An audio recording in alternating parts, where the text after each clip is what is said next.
என்னங்க, என்ன மாதிரி உங்களுக்கும் பாவக்காய்னா சுத்தமாக பிடிக்காதா? நான்லாம் எப்படி செஞ்சு கொடுத்தாலும் பாவக்காய்லாம் சாப்பிட மாட்டேன் அப்படி சொல்கிற ஆளா நீங்கள்? அப்படின்னா இந்த ரெசிபியை கண்டிப்பாக ட்ரை பண்ணி பாருங்கள். பாவக்காய் தக்காளி தொக்கு பண்ணலாமா?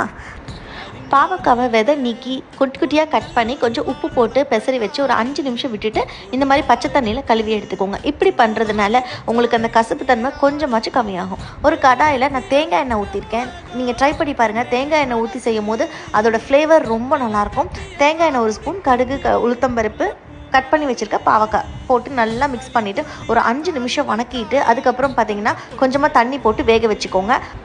பாவக்காய் வெந்ததுக்கப்புறம் வெங்காயம், தக்காளி எல்லாம் போட்டு நல்லா விரசிட்டு மஞ்சத்தூள், வரமிளகாத்தூள், உப்பு, கடைசியாக 1 ஸ்பூன் புளி தண்ணி ஊற்றி நல்லா வேக வச்சுக்கோங்க. கொஞ்சம் தண்ணி கூட ஊற்றிக்கிட்டேன்னா தொக்கு கன்சிஸ்டன்சிக்கு வரும். ஃபைனலாக நாட்டு சக்கரை போட்டிருக்கேன். இது ஆப்ஷனல், வேணால் போட்டுக்கலாம், இல்லாட்டி விட்டுடலாம். டேஸ்டியான பாவக்காய் தொக்கு ரெடி. ட்ரை பண்ணி பாருங்கள்.